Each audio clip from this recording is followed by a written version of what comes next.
الحمدلله والصلاة والسلام على رسول الله اما بعد ربي اشرح لي صدري ويسر لي امري واحلل عقدة من لساني يفقهوا قولي.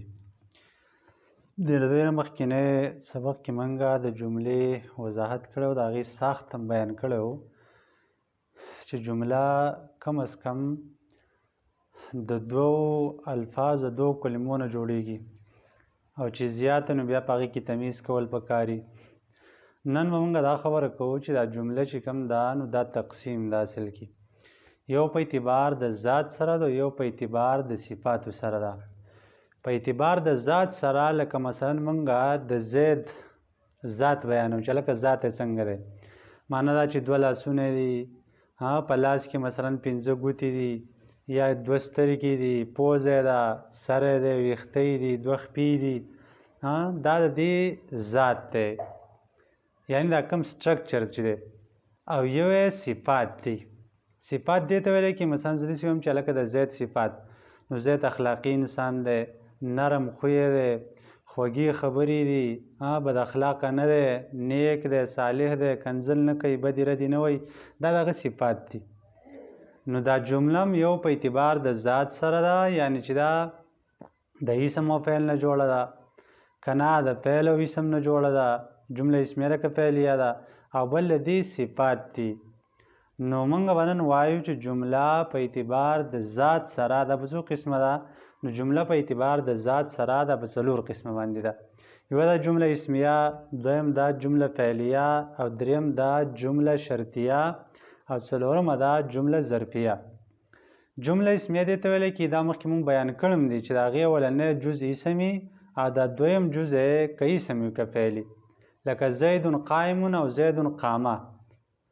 او جمله فعلیه دې ته ویلی کېږي چې د دې اولنی جز فعلي او د دویم جز چې کوم دی د هغې لپاره فاعلي. او دریم نمبر چې کوم دی جمله شرطیه ده چې د دې اولنی جز شرطي او دا دویم وله مشروطي. او څلورم نمبر جمله ظرفیه ده. جمله ظرفیه دې ته ویلی کېږي دا د ظرف نه دی، ظرف ویلی کېږي لوښي ته، چې یو څیز د دې لپاره لوښی واقع شوی، لکه عندي مالون، زما سره مال دی، نو زما دا جیب چې کوم دی د دې مال لپاره ظرف دی، زما اکاونټ چې کوم دی د هغې لپاره ظرف دی، لوښی دی، او دا مال په هغې کې پروت دی. نو دغه 4 قسمونه دي د جملې. دا وایي چې جمله به اعتبار ذات کې 4 قسم کا ہوتا ہے. جمله په اعتبار د ذات سره په 4 قسمه وي. 1 نمبر جمله اسمیه، دویم نمبر جمله فعلیه، دریم نمبر جمله شرطیه، څلورم نمبر جمله ظرفیه. او دوی بیا مثالونه پیش کړي. نمبر 1 دی لکه جمله اسمیه، جیسے زید قائم. د جمله اسمیه مثال به څه شي؟ زید قائم. زید قائم دا جمله اسمیه شوه. نو زید مبتدا شو، قائمونه خبر شو. په جمله اسمیه کې ویل چې دی اولنی جز ته مسند الیه وایي، دویم ته مسند وایي، او دی اولنی جز ته مبتدا هم وایي، دویم ته خبر هم وایي. جمله اسمیه خبریه د مبتدا او خبر نه جوړیږي که نه. نو زید مبتدا ده، قائمونه خبر دی، مبتدا سره خبر نه، جمله اسمیه خبریه شوه. دویم د جمله فعلیه د هغې مثال ده ورکړلی چې قام زیدون. قام زیدون.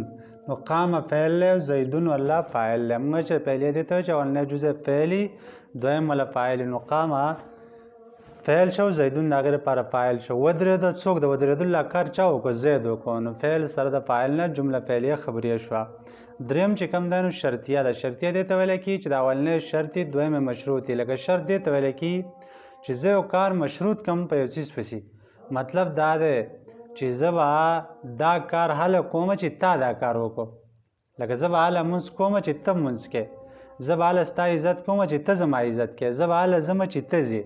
نو که ته ځې نو زه ځم، که ته مونځ کې نو زه مونځ کوم، نو ما خپل مونځ ستا په مانځه پسې مشروط کړ. نو د مثال ورکوي چې ان تکرمني اکرمکا. د شرطي مثال دا دی چې ان تکرمني اکرمکا اکرمکا. نو ان تکرمني دا شرط شو، او دا اکرمکا چې کوم دی دا څه شو؟ دا مشروط شو. مطلب دا دی چې ان تکرمني که ته زما عزت کې، نو اکرمکا زه به ستا عزت کوم، نو زما عزت تا لره دا مشروط شه په دې خبره پسې چې که ته زما عزت کې، نو هله به زه ستا عزت کوم. چې زه ستا عزت کوم دا ما د دې لپاره شرط ما دا ولګوه چې اول به ته زما عزت کې نو دې ته ویل کېږي جمله شرطیه. بل جمله ظرفیه مثال د ورکړی چې عندي مالون د جمله ظرفیه مثال دی عندي مالون. ګوره د عندي زما سره مال دی نو زما دا جیب مثلا چې کوم دی دا څه شو دا ظرف شو دا ولې ظرف شو او دا مال چې کوم دی دا مظروف شو دا څه شو مظروف. کم سیز مثلا زما دا سر چې کوم دی دا د بال پوینټ دپاره د مارکر دپاره ظرف دی نو دا بال پوینټ مارکر ما په دې کې ورکېښودو نو دا سر وله ظرف دی او دا چې پکې ما ورکېښود دا وله مظروف دی. نو دقه شانتې عندي مالون زما سره مال دی نو زه وله ظرف یم او دا مال زما لپاره مظروف دی زما په جیب کې پروت دی زما جیب وله ظرف دی لوښی دی وله او دا مال چې کوم دی دا مظروف دی.